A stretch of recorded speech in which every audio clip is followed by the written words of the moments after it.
ఆశలు పెట్టుకున్నారు, అక్రమాలు చేసిన వాళ్ళ మీద చర్యలు తీసుకుంటారని ఈ ప్రభుత్వము తీసుకోవడం లేదు.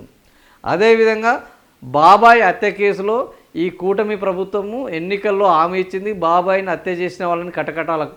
కానీ బాబాయిని హత్య చేసిన వాళ్ళు బయటే హ్యాపీగా తిరుగుతున్నారు. ఈ కూటమి ప్రభుత్వం మీద పెట్టుకున్న నమ్మకం ఏ ఒక్కటి కూడా అమలు జరగడం లేదు అని ఆమె కూటమి ప్రభుత్వాన్ని ప్రశ్నిస్తూనే, కూటమి ప్రభుత్వాన్ని ఒకవైపు మద్దతు పలుకుతూ, కూటమి ప్రభుత్వం మీద జనాల ఆశలు ఉన్నాయని వాళ్ళకు గుర్తు చేస్తూ అన్నని టార్గెట్ చేసే పద్ధతిలోనే ఆమె ఇన్ని రోజులు మాట్లాడింది. కానీ నిన్న అన్నని పక్కన పెట్టి సూపర్ 6 సూపర్ హిట్ కాదు, సూపర్ 6 సూపర్ హిట్ దాంట్లో చేసింది కొద్దిగే, ఇంకా చేయాల్సింది చాలా ఉందని విమర్శలు చేయడం చూస్తుంటే ఆమె వాదన ఇప్పుడు అన్న నుంచి కొద్దిగా షిఫ్ట్ అయినట్టు కనిపిస్తుంది. మళ్ళా అన్న వైపు వెళ్తుందా లేకపోతే ప్రభుత్వాన్ని విమర్శిస్తుందా? ఎందుకంటే ఆల్రెడీ కాంగ్రెస్ ప్రభుత్వం, కాంగ్రెస్ కేంద్రంలో బీజేపీని విపరీతంగా టార్గెట్ చేస్తే, ఇటు తెలుగు రాష్ట్రాల్లో కాంగ్రెస్ ఎక్కడ కూడా బీజేపీని పెద్దగా టార్గెట్ చేయడం లేదు. అటు షర్మిల కూడా బీజేపీ కూటమిని టార్గెట్ చేయడం లేదు. తెలంగాణలో సీఎం రేవంత్ రెడ్డి బీజేపీ వాళ్ళతోటి అంటుకొని తిరుగుతున్నారు అన్న విమర్శలు పెరుగుతున్నాయి.